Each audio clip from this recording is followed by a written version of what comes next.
All right, welcome back to the Built to Grow podcast. I'm your host, Tim Lyons, in the studio, joined today by Randy Angston. What's up, buddy? Hello, my friend. Episode number 500. Whoop, whoop, whoop. All right, guys. Well, we've been doing this a long time. Today's our official 500th episode. Yes, feels good. Full studio crowd.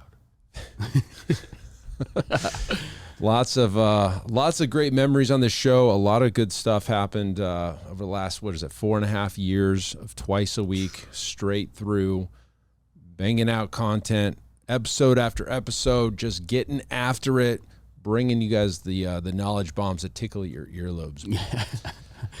All good stuff. It's been great. So what we did over the last probably month, we just kind of requested, call in. We gave you guys a recorded line. You could go and ask questions, and this is going to be kind of a different episode. We're going to play your questions, which we just barely heard for the first. I just heard of all of these questions for the first time today. Yeah. Hopefully, I've get my mind right around what these questions are. But these were burning questions that y'all had, and we want to answer them, best of our knowledge. Yeah. I mean, obviously, our goal is to deliver the most valuable information on what you need to hear, and what better way than to answer your specific questions here. So we've got these questions queued up. Nick, are you good to play questions? Thumbs up if you are. Okay, so here's what we're going to do. We're going to play the question so you should be able to hear the question as well. And then we're just going to jam on it, and then we're going to move on to the next one. So let's rock and roll. There's no time to waste. We got lots to cover, so let's go ahead and play that first question. What's up, Tim and Randy? Justin Jefferson here. As you know, client onboarding can be really, really important. What does your client onboarding process look like from the time someone joins and becomes a member? All right, thanks, guys. Awesome. There we go. That's a great question. And Justin, thank you for this question. So yes, it is very important. Client onboarding is not necessarily the first experience that they have with you, but it's a very important span of time. And I don't know what you would say the end of client onboarding is. Is it day 5? Is it day 105? Sure. I think it's an ongoing kind of thing. And it's important to look at all these processes and have a game plan. So, I can speak to what we do here, and we can speak to what some of the other Iron Circle members are doing, as far as the day they sign up. So, if somebody comes in and we end up coming to an agreement and they're signing up to move forward. So the very first thing we're going to do is we're just going to get them onboarded with the app, right? We need them to understand how to book appointments, how to use the app. So we'll do that right there in a consultation right after we sign the paperwork. We'll fire the app link over to them, and Zach will go over, here's how you schedule, here's, how the app works. We have a food tracker in there. We have our InBody. By the time they download their app, the InBody's already in there. Nice. Because it's cloud-based, so it pushes it right into our app. And, explaining the policies on cancellation and what the time frames are to book an appointment, which for us is 1 hour. So they can cancel within an hour of their appointment or book an appointment within an hour. So sure. We want to make sure that they understand that there's a fee if they don't show. Policies and procedures, really right there. Let's get that out of the way, make sure they're very clear on that. Then we'll go and walk them through the gym. We need them to understand what to expect on their first day, because they're going to leave that gym that day all kinds of anxiety. They're going to be like, oh my gosh, what do I need to wear? What do I drink? What do I eat before my workout? Should I take supplements? All these things are happening in their head. So we want to go ahead and just knock that out now. Here's what you do when you first walk in on your first day. You don't need to come check in with me. You just go right to the back, stand here, put your stuff there with your keys. And what will hopefully there's a trainer standing around, and then we can introduce them. Yep. Hopefully this is the same trainer they're going to be working with, but not always, right? Because they could be in the afternoon and they book their first appointment for the morning. So there might be a different coach. Then we'll walk them around, take their photo at the, at our wall, show them where the restrooms are, and then kind of send them out the door. You know, we've got automation set up where a couple hours after they leave, they're gonna get a text from our coach Brandy. Brandy's our kind of accountability and nutrition coach, introducing herself. It says something like, "Hey, Zach told me all about you," which hopefully he did at that point. I'm the nutrition coach. I'm going to be kind of following up with you over the next couple of weeks as you get onboarded. Again, introducing yourself, right? And then after they come in for their first workout, Zach will then reach out to them. How'd you feel? How was it? Anything we need to know? He'll also get with the coach. Very important. One other thing that we do here is we have a rewards or a levels board. And because we took their photo and we've got their name on their badge, we always put our brand new clients up on the top left. And the reason for that is when the coach comes and he sees a new name on his schedule or her schedule, well, I don't know who that person is. Let me go to the board and get a visual of who I should be looking for. Smart. There you go. Right? Because we don't want these folk, brand new clients who are already nervous to be there to feel any uncomfort. Like we don't want to feel uncomfortable, etc. So the first week, all we ask of them is to work out. Just show up to your workouts. We're not going to ask anything else of you, because if you throw way too much stuff at these folks, your brand new clients, it's going to overwhelm them. Yeah. So all we're looking for there is just to come to your workouts. We're going to follow up with them after each workout, and then we're going to have them start tracking their food and their nutrition in week 2. And again, we do that right through the app. We explain that to them right there at the first point of sale.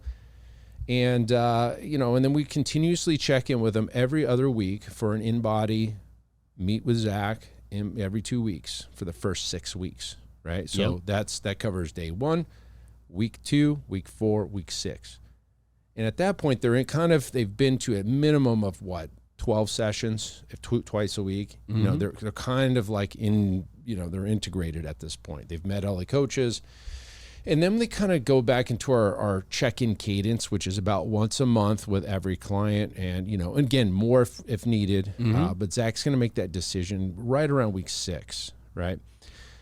In the meantime, they're getting emails from us. They're understanding other things that we do. They understand how to do business with us. And we try to make it as seamless as possible. So we try to text them, because that's obviously the communication channel of choice. Choice, sure. And, keep a smiling face on their, on our face, that we want it to be like cheers when they get here. We want to make sure they feel welcome. I mean, there's so many other things you could do. Like, for example, I've seen this happen in other gyms. Specifically, Barry's Boot Camp does this. They put the name on a whiteboard. Welcome, Melissa. Oh, nice. On their first consultation day or their first workout. So that's kind of cool to do. Yeah. Some of our other Iron Circle members take it all the way to 100 days, specific cadence of check-ins and things like that. But the point to this is, Justin, you're absolutely nailed it on the head. If you're starting to see some people canceling or coming in and leaving within 30, 60 days in your operation, yes, this is where you would focus, is the client onboarding. Yeah.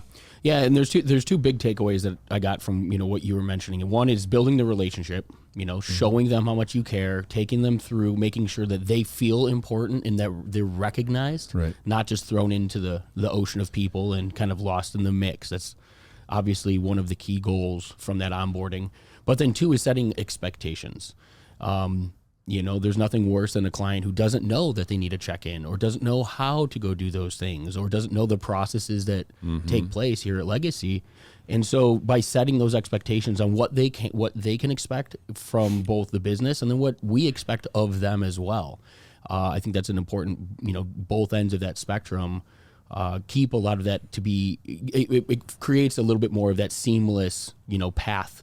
And I think at the end of the day, it's going to help mitigate some of those one-off situations, or I didn't know. And that's what comes down to those systems, having those things in place and putting people right through a path that it almost becomes wash, rinse, repeat for the business. At the other end of the spectrum too, though, making sure that it's personal and that the relationship is really a focus. Yeah.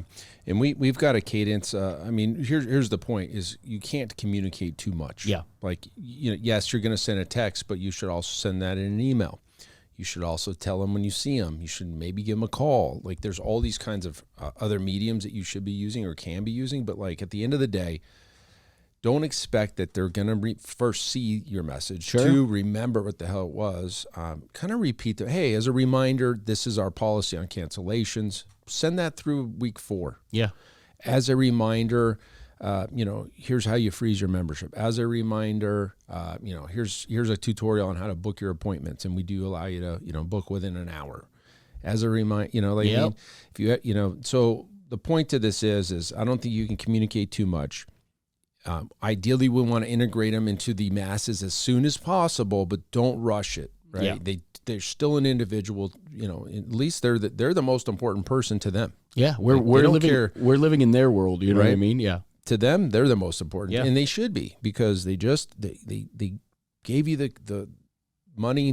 They committed to you. Now it's time to commit to them, and be there for them. So don't rush that part. So yeah, and I think question. is it a Jim Rohn or Zig Ziglar said it years ago? It's people don't care how much you know until they know how much you care. Mm-hmm. And in the world of fitness and the relationships that we build, in order to get the results, we need to show them that we do care about their results. And they're not just another number. And we've all dealt with that with major corporations and things like that. We can't afford to operate that way in a small business like these training businesses. And so I think that over delivering when it comes to the care aspect, showing them, hey, you're part of a community, part of our family, and treat it that way and believe it that, that's going to lead to long lasting clientele. Absolutely. Great question, Justin. All right, let's move to the next question, sir. Hey there, Tim and Randy. Congratulations on your 500th episode. My question from Bobby in Phoenix is, what was your most memorable episode? All right, most memorable. Thanks, Bobby. There's some bunch. There's tons. I can think of a few right off the top of my head that are definitely going to go down as some of my favorite, and those ones were with they included whiskey. I love how you went right where I was going. And included our friend Rick Mayo. Rick, yeah.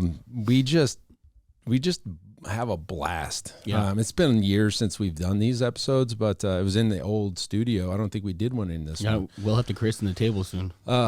But yeah, we used to do something called Whiskey Wednesdays, and no, it wasn't on a Wednesday. It was just what we called it because it rhymed or it worked. But we would just jam. We would jam out, and we would just have a good old time. I mean, those ones were always my favorite. We had some great guests on here. We had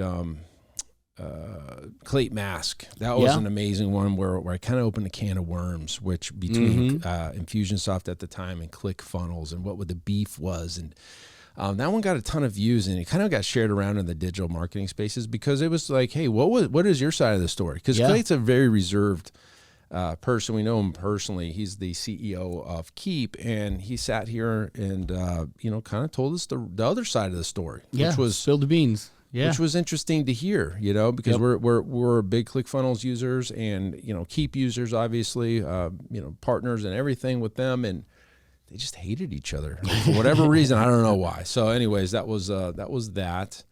I like a lot of our very tactical, like you and I obviously want to share information where we're skating to the puck. You know what I mean?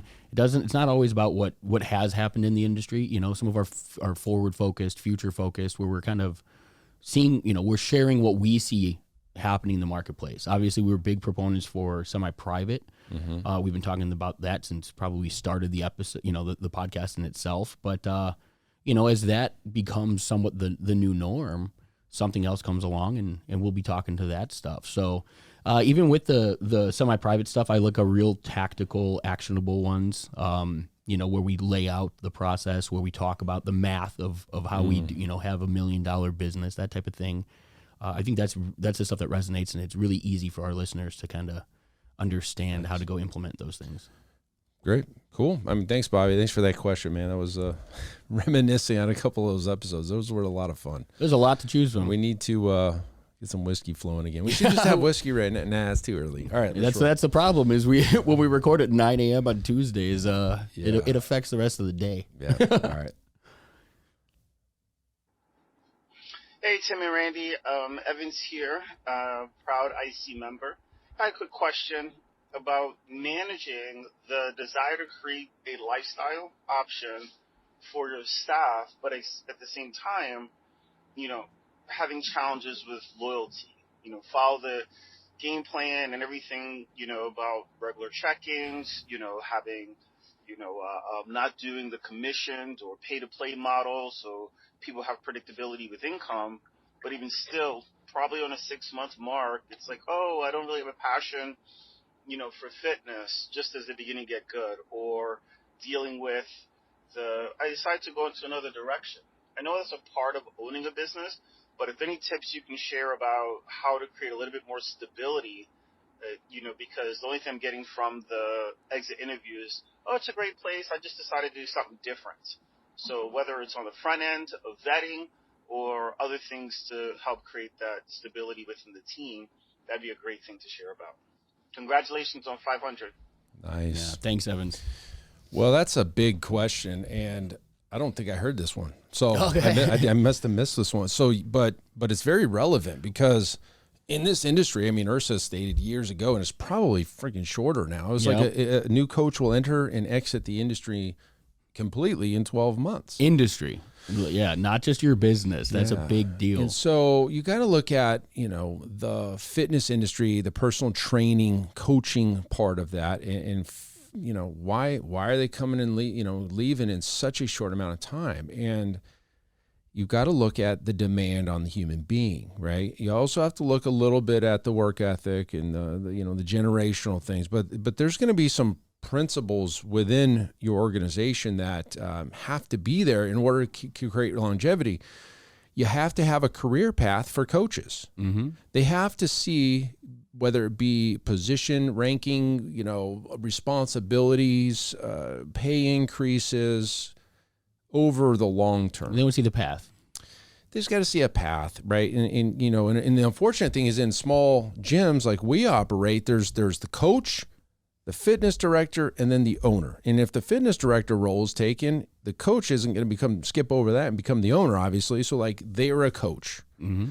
And, in some circumstances, that's where they're going to end because you don't have a path, right? And so we lean heavily on personality assessments, Mm-hmm. like DISC assessment, to kind of give us a clearer picture on what motivates that coach. Maybe it's theoretical, which happens to be the number one in a lot of coaches is they're driven or motivated, I should say, by learning, right? And if they're not learning anything and they're just punching the clock, doing their job, going home day after day after day, they're not going to be very motivated. And so they're going to start looking elsewhere. Some are altruistic, which is, I want to be like Mother Teresa and help everybody. And that's also very high. Some are economic, some are power driven. So some of them need to be put in positions where that they lead, or they're in charge of something. They're in charge of the program. They're in charge of the client outreach. They're in charge of these 100 clients. They're in charge of something other than just training. Some of those coaches will just stay, and they're not motivated by much, and they'll be maybe even be with you 10 years or 5 years or whatever. And sometimes it's as simple as just a little recognition for them along the way. That's true. Yeah. So there's some books out there. Drive by Daniel Pink is one that comes to mind that really opened my eyes. It was like, not everybody's motivated by more money. Some of them want more days off. Some of them want recognition. They want to be employee of the month, whatever it is. And there's all these different things, and you can't just assume everybody wants a raise. To you as the high D, the driver, the entrepreneur, the risk taker, more money is going to probably be what you're looking for, most likely. But your coaches, you'll be surprised, right? So number one, got to have a career path. Number two, the expectations of what you expect from them have to be written out, and you have to have performance evaluations on a regular basis. It sounds, Evans, that you are. It sounds like you're having these conversations. But then they just decide elsewhere. And, I don't know those particular situations, but when we've lost somebody here, for example, the last coach we lost, it was very clear up front, he wanted to work with athletes. Yeah. Even when we hired him. Yep. And he was an Exos intern. One time he worked for them. He came to us, and then they picked him back up 2-3 years later, right? He got a great experience. We used, he was a great coach for us. Yeah. We couldn't compete with the salary of I think he was getting $85,000 or something for being a coach. That's probably not, we're not gonna be able to match that. Okay. Yeah. So unless they're a director or something like that. So, he has to move on. It's a better opportunity, right? And so if you don't have the opportunities for your staff, and there's nothing for them to look forward to or work towards, there's really, they're going to find something else. And I don't think that it's a bad thing. And again, I'm not saying you want coaches coming and going, but I don't think it's a bad thing that after so long, a coach does decide if there's something, in their personal desires that doesn't align with the opportunities in the business, that they do decide to move on. That's probably better than having them in a seat where they're not happy. They're not getting the potential. 100%, exactly, because exactly they don't have the growth, the opportunity in front of them, so they're going to get stagnant. They're going to get complacent in some of that. But we hope that coaches can be with us for a number of years and that we can have that relationship. So obviously, some of it's just mitigating that up front, knowing what you're stepping into. I think setting clear expectations on both parties. Here's what we're going to provide as a business for you, and here's what we expect of you in your role. Another thing that I don't think it's as common in this industry as I think it should be is more of the personal development of each individual. And it don't mean just, continued education in their role, but leadership from, communication skills, how to, it could be everything from financial understanding. There's so many different things that we as business owners and from that seat, we go and educate ourselves on. We're learning all of the time that a lot of that can roll downhill. It could help them as an individual with the job that they have, simply by, suggesting maybe some books or podcasts. And this all came actually, Evans asked this question to the Iron Circle within the last few days. We're having this same conversation, ironically. And our buddy John Farkas, he brought up the fact that like everybody within their expectations, part of that is continual development as an individual. I'm going to suggest these books. When I suggest them, that means you're going to read them. And to me, that's what more can you ask from a business that's going that far above and beyond just kind of here's what you need to do the job today. Yeah. And that stuff that carries over into life, much like we teach in our Iron Circle. It's not just, hey, how do you go get more money in the four walls of your gym necessarily, but what are the things that spill over into the lifestyle that you're looking to have, and how can we help? And I think some of that can really, it shows somebody that, again, you care as an employee, you want to see them do well, and you create an opportunity for them to have as much of that opportunity as possible. Yeah, I think you have to have an open dialogue. If you don't have that kind of relationship yet with those coaches, that's going to be tough to start talking about their personal life and the life. Well, and I don't think you need to get into it, but I mean, just when you're setting expectations from an employee standpoint, you got a new hire, like, hey, we're going to help you develop as an individual, not just, go and count reps and do your job on the floor. Like, to me, that's... I remember my early days of the ownership and the employees, and kind of the expectations were all wacky. Like if I were to ask them to read a book, okay, outside of their day, there was some expectation of being paid for that, which is ironic, right? Because I'm not getting any value of you reading this book to help yourself, right? Yeah. So it comes down to like, will they do it? Maybe, maybe not. Like, John's like, I expect you to read this book, but are they going to do it? Are they going to want to be paid to go read this book? You know what I mean? It's going to be interesting. Sure. That isn't the case anymore for me, but like I remember early on, it was like me versus them, the coaches. It was just like their time is value. You can't not ask them to do something. You can't ask them to go to a holiday party because it's a work thing and without paying them. It was just, I hated all of it. I was like, just do the thing, because I was in other companies where there was holiday parties. There was no expectation. No, yeah. They asked me to read a book. There was no expectation to get paid to do that work, right? Like it's just what you did. For whatever reason, at that time, early in my gym world, that was like the expectation was, I'm only doing what I'm supposed to do between this hour and this hour. It was ridiculous. The honest truth is. So, anyways. But I think the relationship that you have with your trainers and even the onboarding and it's not a you versus them by any means. You know what I mean? It never was, which was interesting. But there's probably people listening, gym owners right now, that they're sitting in that role. Like, dude, I can't even ask this guy to clean up 15 minutes after his shift ends, or else he's gonna give me you know what I mean, or whatever. Yeah, but a lot of those guys are also probably in the same position where they only pay their trainers to train, and then they have no other requirements or expectations on a job, like their roles and responsibilities. So I think that comes back to setting the expectations. You know, if you're coming on board, I mean, you don't need to say, hey, I expect you to work around the clock and you're not going to get paid. That's not the point. But I expect you to do what it takes to succeed in your role. Part of that's to develop as an individual. I don't think that's, I think that should be part of any position in any job, in my opinion. You know what I mean? Should be. But again, that's a conversation, and it comes down to finding the right candidates. You know what I mean? Having the people that are going to be on board. Because if you got somebody who's going to look at it like you versus them from the get-go, they're never going to change. Like, that's not going to really change. You know what I mean? Unless you wow them with your leadership and show them a better path. But you know, it could be from where they came from before. It could be what they expect the role being, just walking into the business. You know, hey, I show up, I train, I leave. If that's the thing, well, maybe you're not the right trainer for our business. Yeah. So as the owner, you need to be very clear on what you expect, what the role looks like. And yes, before you hire somebody or as you're hiring them, that has to be absolutely communicated. So over communication in two of these questions. You can't over communicate too much on the onboarding of the client and the onboarding of the coach. A career path, understand their motivations, personal development, things like that, outside of just personal training.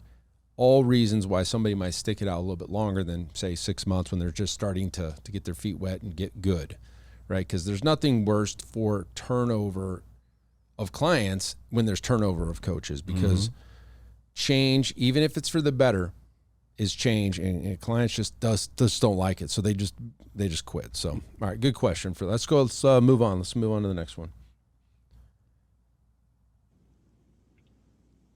We've seen in the large group training model that it's become a little oversaturated in the market.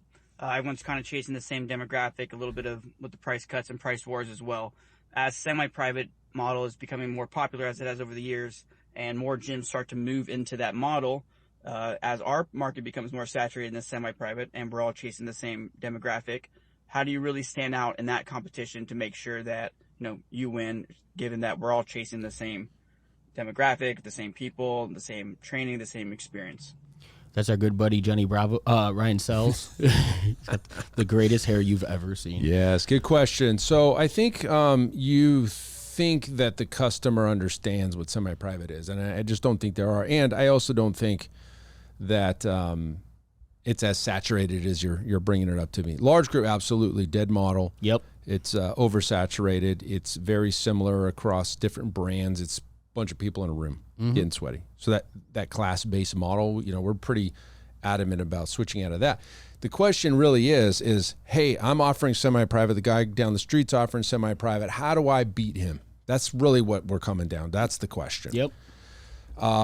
Lots of answers for this. This is a really good one. So, you know, a lot of things, you know, the last thing I want to compete on is price. Ever. End of story. We can't say, do, act, treat the service like anybody else. Yep. We can't compare ourselves to anybody else. We can't go looking, see what they're doing to kind of create your own model, because then you're going to have bias and you're going to start pushing your stuff to look like theirs. Stay away from that comparison trap, because when you start looking, what do they charge? How many times a week are they? Create your own. Yep. Be very unique in this. This comes down to the unique mechanism. Yeah, 100%. This is marketing. What is the reason? Think about the reasons in the services you deliver within the four walls of your operation and why that client gets results with you. Okay. What is it? Is it because your training and your programming is unique to a point where we burn calories after, you know, up to 72 hours, you know, epoch? Maybe that's your play. Maybe we offer strength training and we believe that lean muscle mass and basal metabolic rate and you know, burning calories at rest is the reason why people get results with you. Maybe it's your stellar accountability, you know, approach to how you keep your clients on track and motivated. Maybe it's your nutrition program that's got, you know, some of the cadence and the calories and the switching of the macronutrients on timing is your secret sauce. Look there first. Yeah. What is it? what is the reason why clients get results for you? Like in your, like, what are the things that you do in your facility that get results? Next thing you do then is write all that out. Like, okay, what are we doing here that's so unique to us? Got lots of great stories on this. I mean, this is our dear friend Todd Brown. Todd Brown really taught us this top to bottom when we were deep in the marketing world. But essentially, it is marketing. Yeah, it is. Being honest, it is. It's communication. So we're gonna put some names around these processes, these unique mechanisms, and the reasons why people change or get results with you. If we take a step out of the fitness industry and look at cold filtered process of beer making. Ooh. This was a great story where, like there was beers up against each other. A lot of beers are made the same exact way. For example, Coors Light for, the water from the Rockies, right? Yep. Like that's a very specific, unique mechanism as why their beer tastes better, right? Yep. They lean hard into that. There was, this consultant was going and working with this particular beer. I don't remember what brand, but they were talking about their cold filtered process. And the consultant goes, "Stop. What did you just say?" "Oh, it's a cold filter process." He goes, every beer manufacturer does this. He goes, "But nobody's talking about the cold filtered process." When you put your flag in the ground on the reason why we get results is because the cold filtered process of our beer making, then nobody else can claim that. When you claim it, you own it. You claim it, you own it. And it's very, very, it's when you hear this and you see it everywhere. Yeah. You see it with Skechers shoes. Over the top. They've got like 4 different unique mechanisms in one paragraph.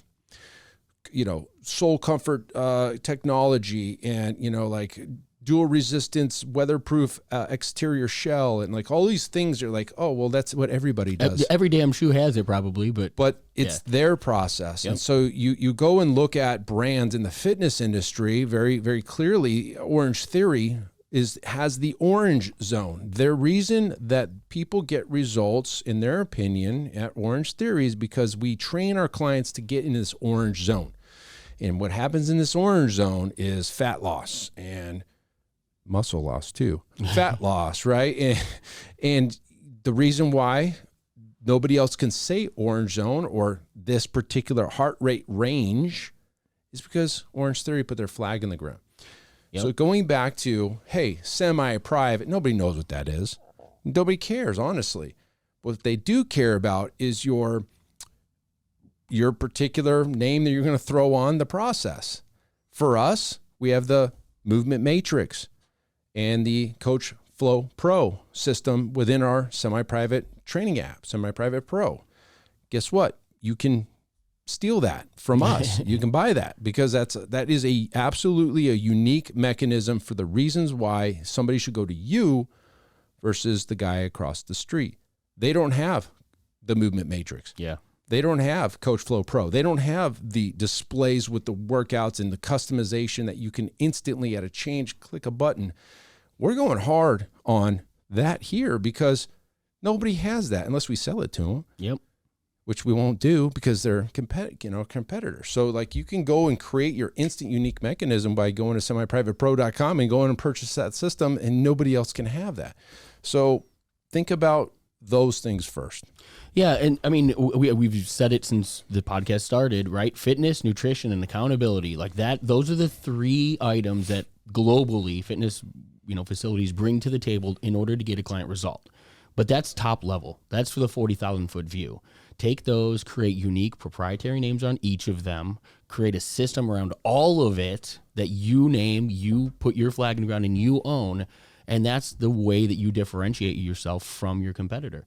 Everybody's website's going to say fitness, nutrition, and accountability. If yours does too, you're putting yourself into competition. You're not removing yourself from it.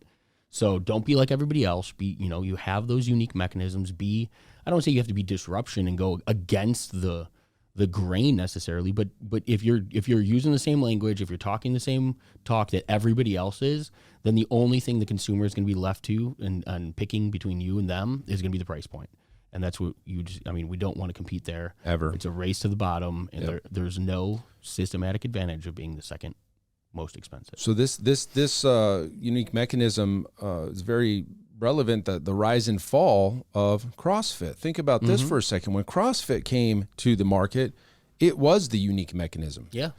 You know, the CrossFit diehard is going to give me a lot of shit, but I don't remember the definition, but it's just like functional movements performed at constantly varied functional movements performed at a high intensity. Great. That was their unique mechanism. That was the reason why CrossFit got results for people. Now they put their flag in the ground.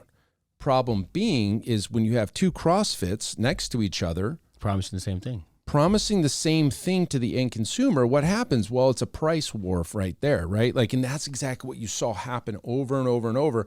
Well, they're 99, we're 79, they're 69, we're 68. We're going to go unlimited. They're going to go unlimited. And now you guys are basically competing for, you have no unique mechanism, no reason why somebody should go to you versus the other CrossFit. Because again, you're honestly offering the same solution to the end consumer. And one thing that I would say as kind of maybe a warning is the consumer is the ultimate decider, right? The marketplace, I always use the term, the marketplace is almost ignorant to the fact that if we don't tell them, we can't hold them to know it, to expect it.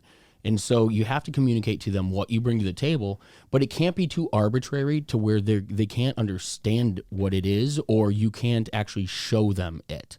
So one of the things that I've talked to gym owners all the time, and they're like, "Oh, my community is what makes us different." Well, that's great, but you can't sell it to the person walking through that's not going to get somebody to come through the door. That's an experience that they have to actually be part of. Right. And so be careful in when you choose some of those unique mechanisms or what you actually really push to the marketplace. If you don't have a way of maybe a trial is required, or a couple week guarantee so that they can experience that. But if you're deciding like, hey, you're making your decision on our community versus theirs, the chances that they have enough information or experience, have experienced it to actually make that decision is unlikely. So again, they're going to go back to price point. They're going to go back to those things that they can choose left versus right on. Yeah, and be careful when you're creating names. It can't be some arbitrary, wordsmith nomenclature thrown together that isn't believable. Correct. Super burn. Well, who does this really well is the supplement industry. Look at this, the proprietary blend. That's. Take a page out of that book, because they nailed it with all of their proprietary blends and their, turbo boost, fat burners, whatever, oxygen consumption, cell breakdown, freaking thing. They just go crazy with it. And you can see it in that industry really well too, because the proprietary blend is not wildly different from every one of them. But when they put it together, they don't show that full list of what makes theirs unique, and then they give that a proprietary name, right? The Insane Burn Matrix, and they trademark them. You know what I mean? Like, that is part of what that brand now brings to the table. Every damn fat burner has the same ingredients, but it's how they blend it together, what ratios and how much of each. Which could be identical. It could be identical, but when you slap a name on it that's proprietary to you, and you're the only one on the shelf that has the Insane Burn Matrix, everybody else is left. And then they're looking at two bottles. Yep. They're looking at two gyms next to each other and looking at the labels. They're looking at your price list and your services against the guy across the street.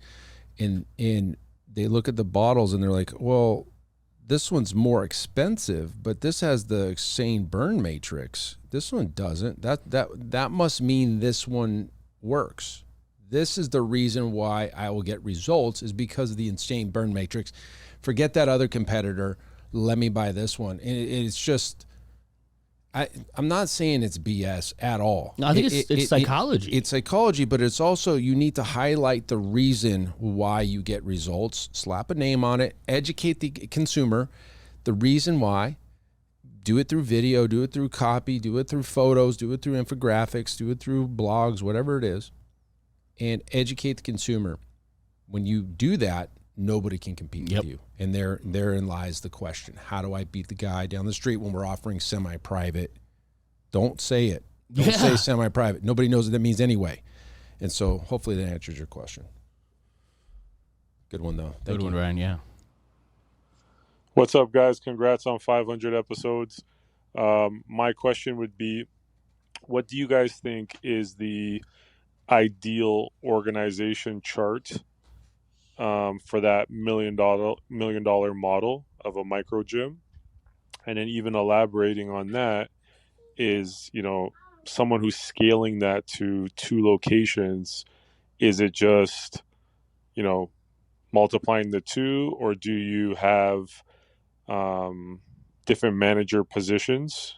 Like that's one thing that I'm always curious on is what are the positions of the $1 million model? And then if you're growing to multiple, what might that look like too?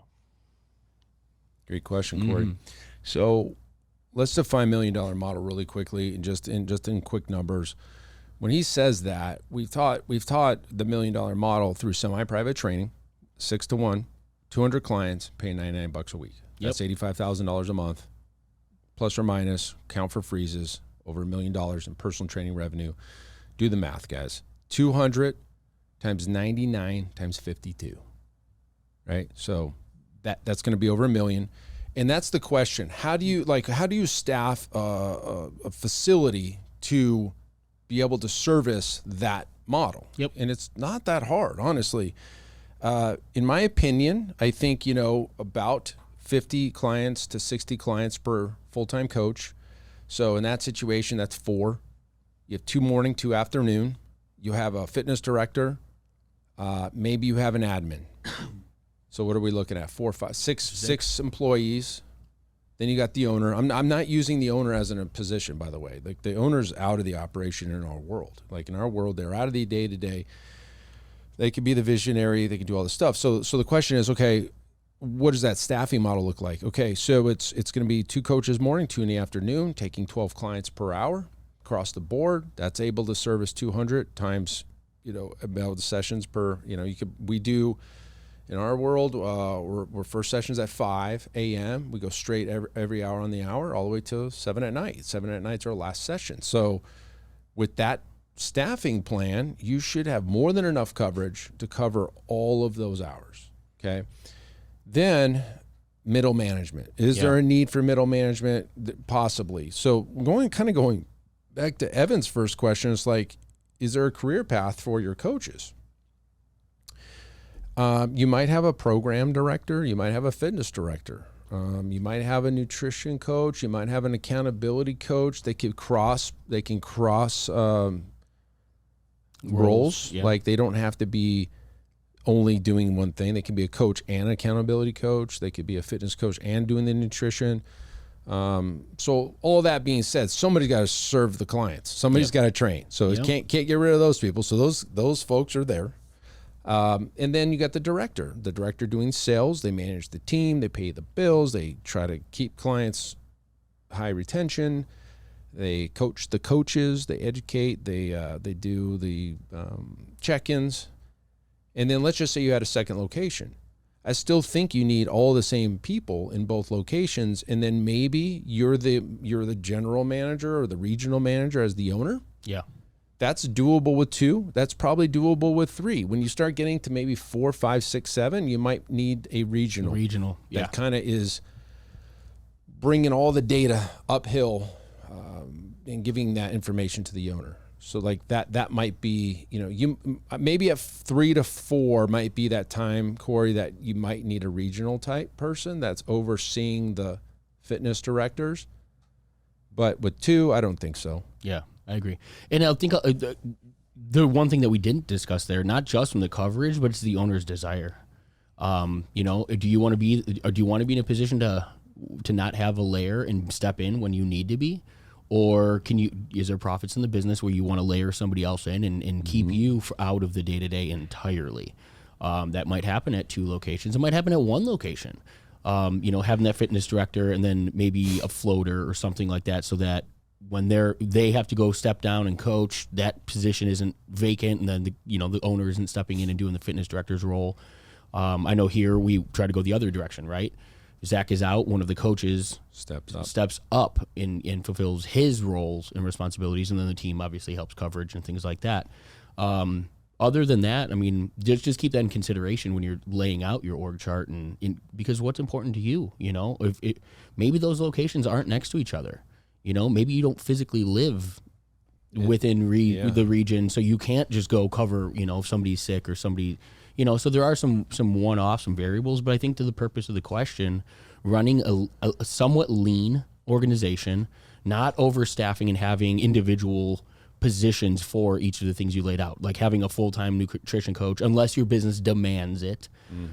Having, a program director that their job is literally programming for everybody else. Guys, that could be systemized, that could be streamlined, that could be a function of the fitness director. You might not need a full-time position dedicated to that.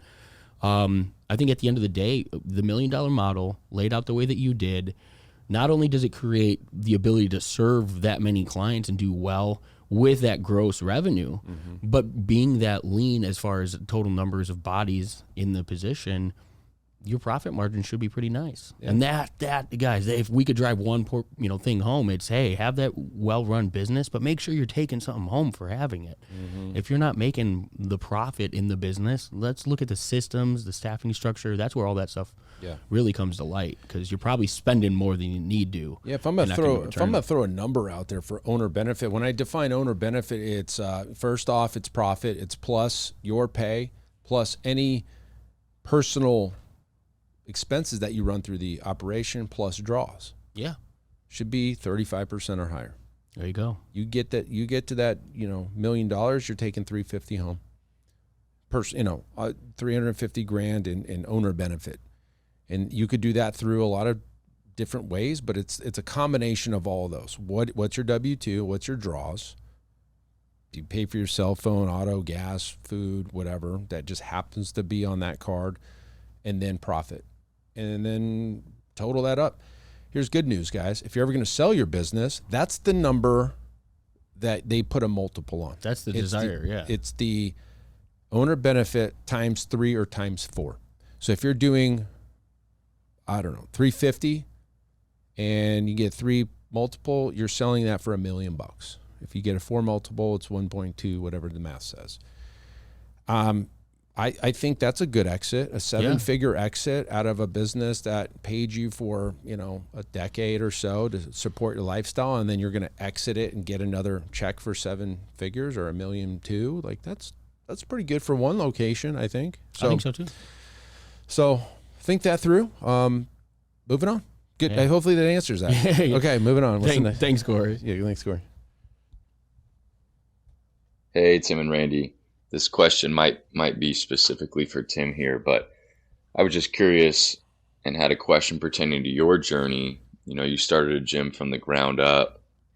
How long was it, or at what point was the revelation that man, not only are we going to make it as far as being able to pay the bills and not go under with this operation, but actually make it and then provide a livable income for you and your family. Thanks, guys. Nice. I think that's our buddy Ryan Smith. That's a bassy voice. Yeah, he's got a voice for radio. Ryan. Okay. Great question. When was that turning point? Okay. So kind of, if anybody doesn't know my story, I started in 2009. Did not have any fitness business background. I didn't purchase a gym. I didn't have a training list of clients I was training out of a garage or at another gym, and I brought them over. I had zero. Yep. I was I created a anytime fitness model with personal training if you wanted it. That was the way we opened up in 2009. And yeah, he's damn right. It was a struggle. Very, very. I mean, here's the good news. There's enough information that we give out. Like you should never be in that position. Yeah. Like I didn't have any coaching or anything back then. There wasn't any. It was like some consultants that I did use. It definitely steered me in the wrong direction. So like that's also something to think about. But I digress. The point of it is I started with nothing. I created a model that I thought would work, and then I realized really quickly that this ain't gonna work. And I was all about numbers at the time, and I was about projections and like, what's the revenue, what's the rent, what's the expenses gonna be, and how do I cover this gap? And there was some touchy nights, looking at numbers where I just was like, man, this ain't going to happen. So I quickly changed my model, found coaching. I switched my model to a training model and, didn't really look back. It was kind of a hockey stick kind of increase after that. So at what point, when recurring revenue exceeded my base operating expenses. It was a good day. I didn't know it. That's what it should be doing back then. Sure. I just remember looking at it like, dude, if we don't make any sales this month, I'm still good. Like all the bills are paid. I wasn't paying myself, but all the bills are paid. When was that? At least, I mean, guys, I probably didn't hit that for 2 years. So I was coming out of pocket for 2 years on this business. It took a long time. There was some concessions that I ate up early from the landlord and kind of kept me afloat. But knowing your numbers is absolutely, imperative to this. Knowing what is the number I need to be at is the other thing. So like, Ryan, like, what is a good life for you and your family? What is that number? Owner benefit. What is that number? Is it 150,000? As long as we're taking 150, like we're comfortable between, husband, wife, 2 kids, a house, a car, like what does that number need to be? Figure that out first. And it's basically a math equation from there. You retro it, right? Yeah. So let's just say, I'm just going to throw numbers out there. I need to make 10 grand a month in profit, right? Or owner benefit, right? And you're at, your expenses are 30 and you're at 30 now. So your income's at 30, your base operating is 30. And so now you need to grow by 10 grand in order for that number to happen. Like to realize the owner benefit, I got to grow this business by 10 grand. Super simple. What's our average member paying us? It's $250. Okay. There's 40 members to get to 10 grand. Okay. I got to sign up 40. My delta needs to be 40 members. My delta needs to be positive 10 grand recurring. We're there. It's literally backing into the number. I think, it doesn't say, it sounds weird. I don't know if I know. I don't know how to answer your question, Ryan. Like, how did I know? I don't know when I knew. I just grinded. I knew that I had to grow the top line in order to grow the bottom line. I just head down and I just kept my expenses really lean. I didn't go out. I didn't buy new cars or new trucks. I didn't go spending stupid stuff. I just worked. I can add, obviously I was somewhat side by side. I was a member at Tim's gym 3 months after the doors opened and, still in the business, still in the building. One thing that I could say about your path that I see is different than many gym owners is the fact that you didn't come from the training component. Right. So, and here's the reason I say it, because when things get hard, we run to what we're comfortable and what we've done before. And I think the biggest problem for gym owners is when we don't know how to grow, like let's say we figure out that number and we don't know what to do with it, we're going to find ourselves on the training floor training more freaking clients than we ever have because we think that it's reps doing what we've done to get here. The thing is, you have to look at the business like a business. And unfortunately, too many trainers, too many gym owners still look at their business almost like a hobby, where they enjoy the training, they enjoy their client results, but they never educated themselves. Like, what we've done to learn how to grow the business. There's probably $250,000 in direct marketing education that you've gone through. We've gone through to ascend the growth of the business. It's never been about another certification. It's never been about, necessarily profit centers or like having, 8 different offerings or things that we bring to the table. New equipment. Or new equipment, right? It's never going to be those shiny ball type things that get you to the next level or where you truly need to be. It's the fundamentals of business. It's the systems. It's your sales. It's your staffing structure. It's your marketing components. How all of those things have nothing to do with getting a client result in the gym. That's the that's what we have to do. And I never, on a day-to-day. To your point, I never went back to training because I never started there. So yes, I did. You're right. I went to marketing. Yep. I went to automation. Yep. I went to direct mail. I was every door direct. Oh God, how many times did we stack it? I was a student of marketing and sales. Yep. Every waking minute of my day was focused on getting more leads, closing more deals, because I knew I could outsell the problem. Yep. The problem was a gap in revenue. How do I get more revenue? More clients was what I focused on. There's 2 other ways, but I focused on way number 1. The way number 1 is get more people in the door, sell them more things, bada bing, bada boom. Here we are. You know, and you're right. Like there's going to be a point where you wake up, Ryan, and you're going to look in your bank account and there was more money than it was last month. And I'm doing this right now with my short-term rental business. I look at my money today and I go back a month and a month prior. Is it at least what I had in it a month ago? Is it more or less? And that's how I'm gauging this. Because at least in my units that I have, it's like there's some heavy upfront costs. And you're burning capital. It's just like a business, like a gym, right? You're burning capital to get this thing off the ground. But then there's a equilibrium and then there's a growth. And it's like, when is that going to happen? It's happening right now. The tipping point, yeah. Yeah, it's happening right now. So you're going to wake up, you're going to look back a month ago. Was there more money? I mean, obviously you have P&Ls and everything else you can look at, but like the quick look is cash on hand. You know what I mean?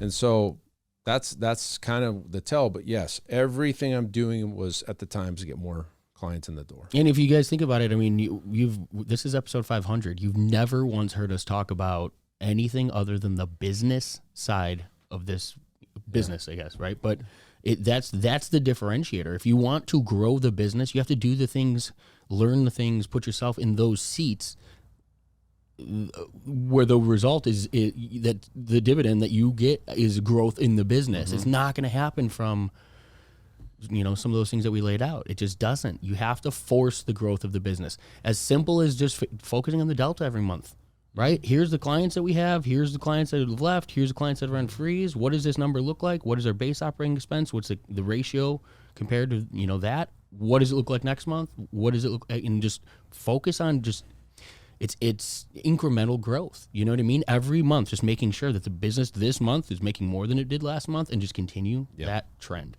And I think it happens faster than you realize, with full attention. Exactly. When you focus on it, what you focus on grows, right? That's what they say. So full attention on that. But yeah, great point, man. I don't think we've ever talked about body mechanics. We've never talked about nutrition. We've never talked about pieces of equipment.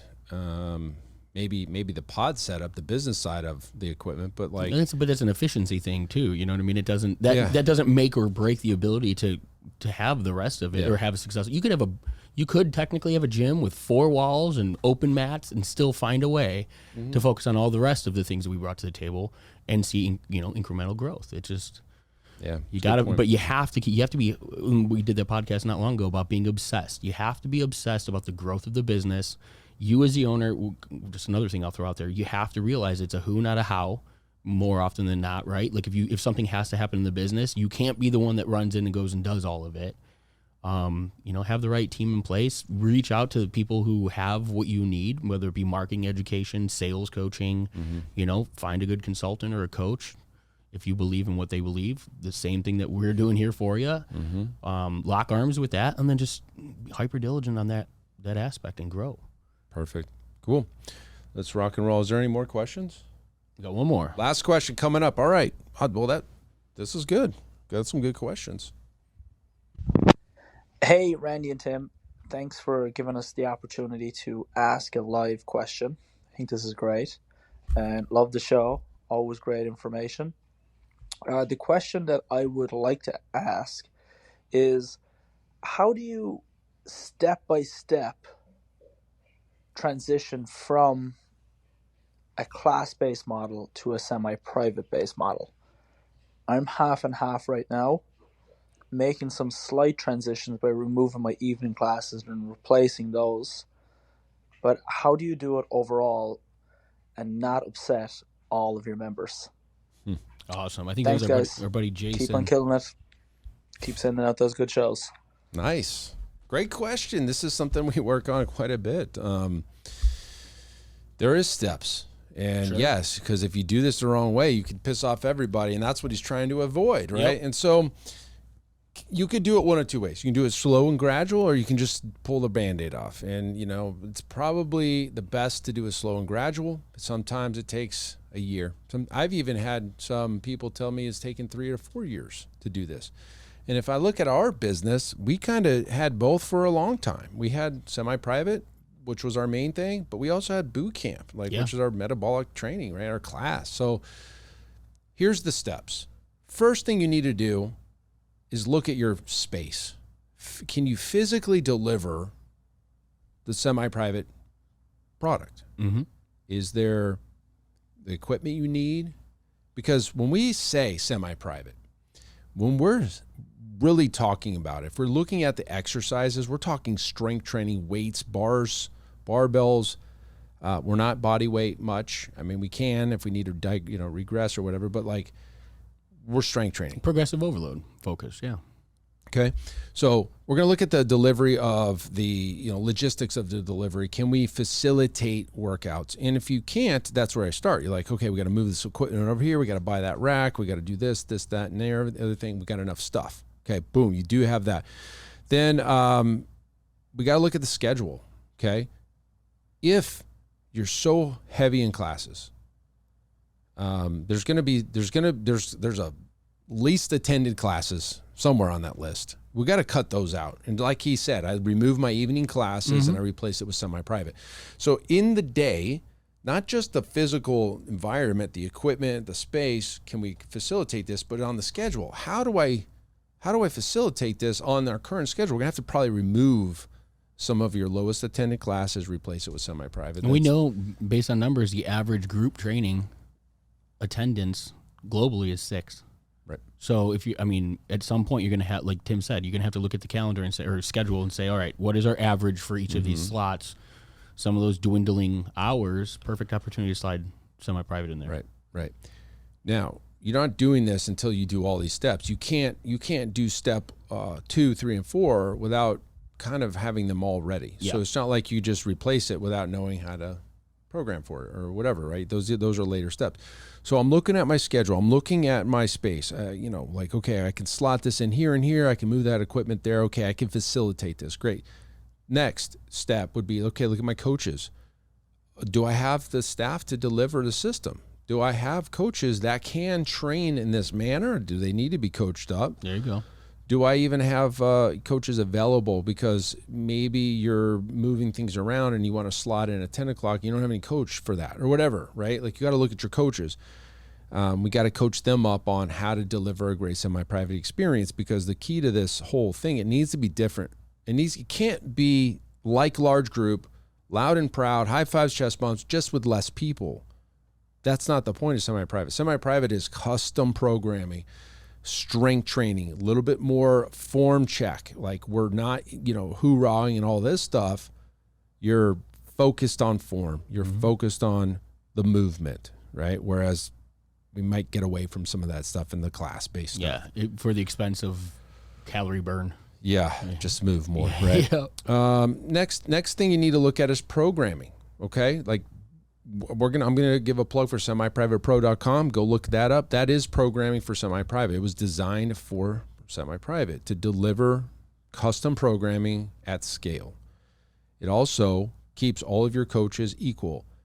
You're not leaving it up to your coaches to program. You're not leaving it up to a director or somebody that could leave to program. The business owns the programming.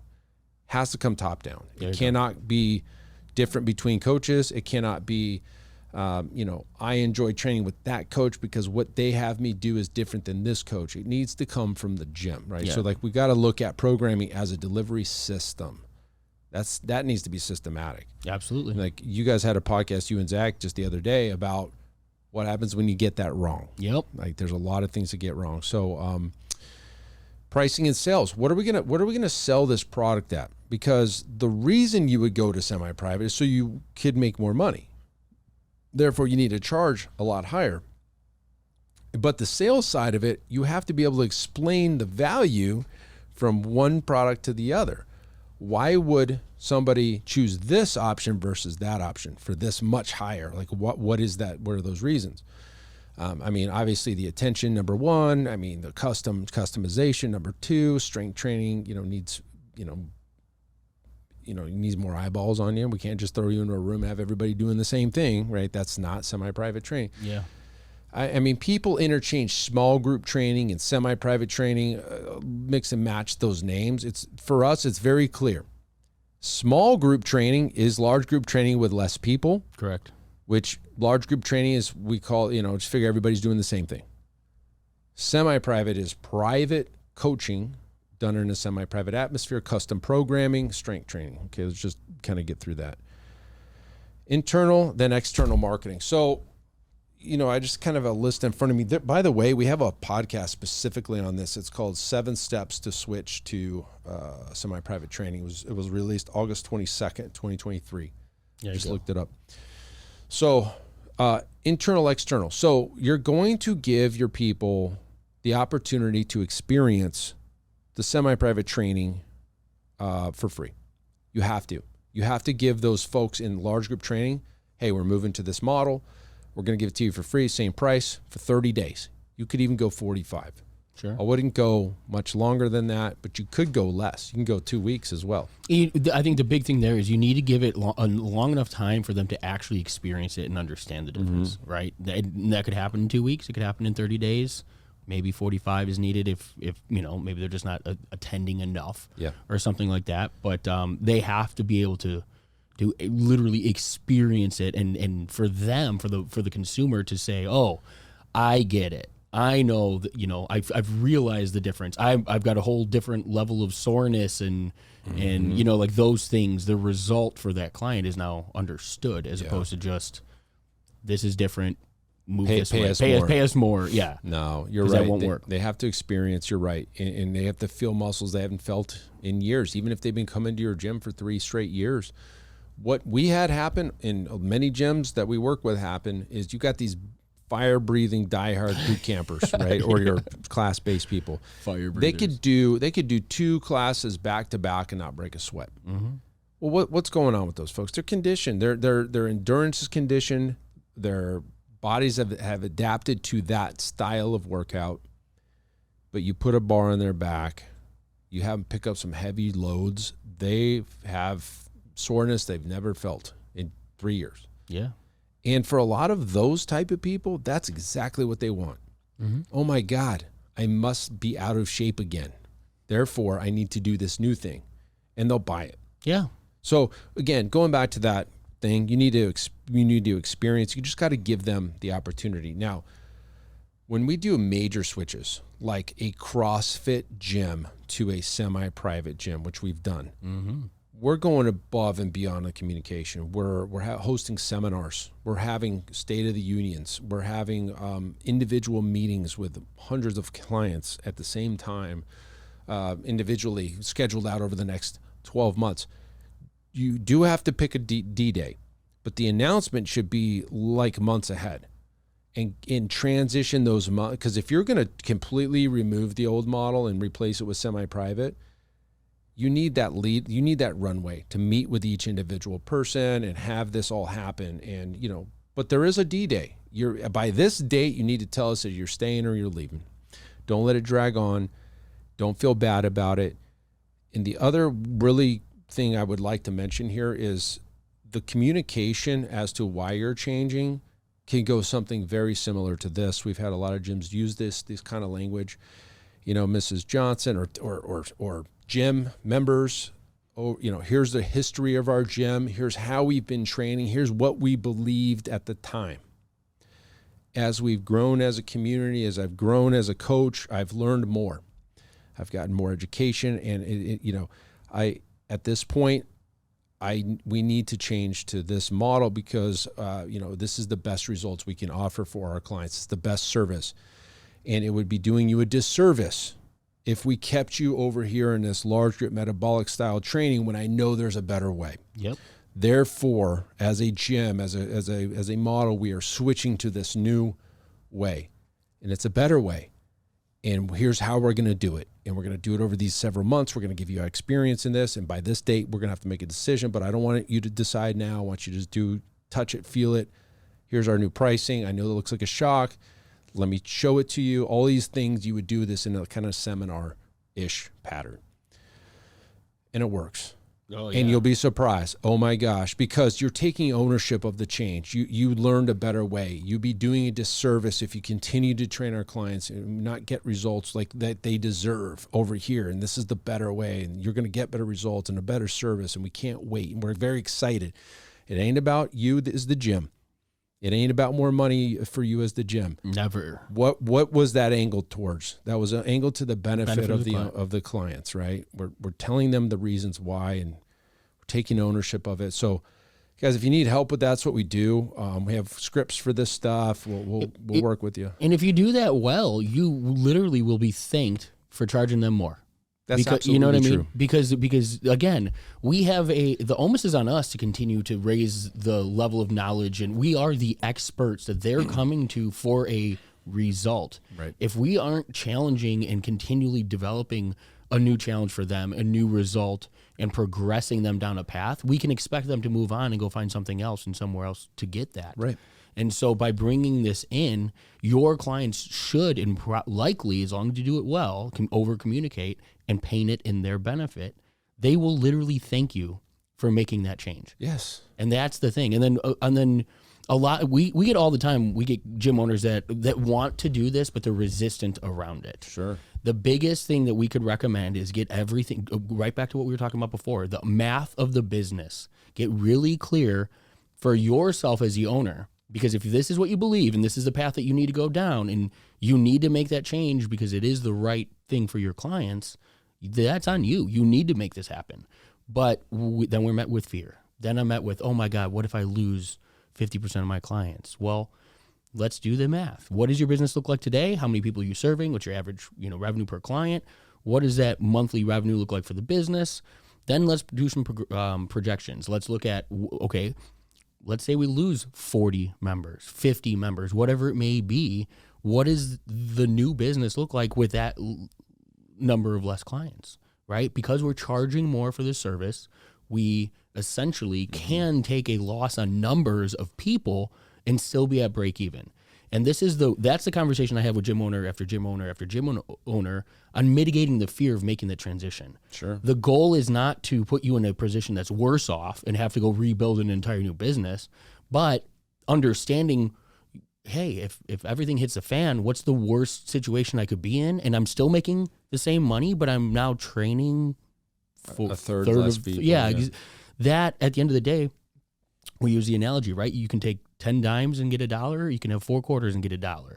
It's much easier and simpler to run a business with 4 people than it is the 10 to get the same outcome. Mm-hmm. And so the benefit to the owner, right? You guys understand, hey, I got a streamlined business. I have less people to manage and worry about and getting them a result. I can do that with a third less the people and still make the same money that I'm making today.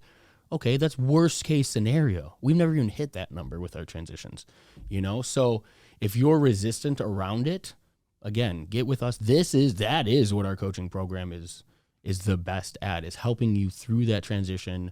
We'll mitigate those fears. We'll put it into math. We'll show you the numbers, and then it's running the play. Tim literally laid out the steps to doing it. Mm-hmm. We're going to take you down that path. We're doing it for one of our Iron Circle clients right now. Yep. You have to. You have to. Yeah.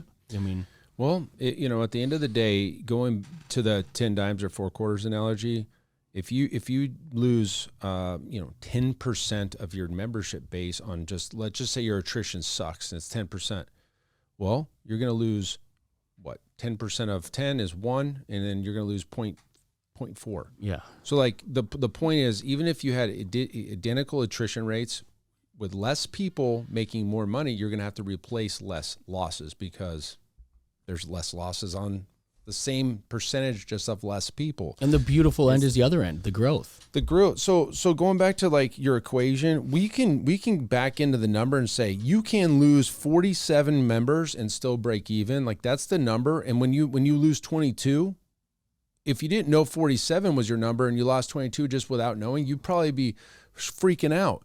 But when you lose 22, but you could have lost 47, you're making way more money when the transition's over. And that's the thing. You lost 22 clients, you're making more money. Yeah. What's wrong with that? Nothing.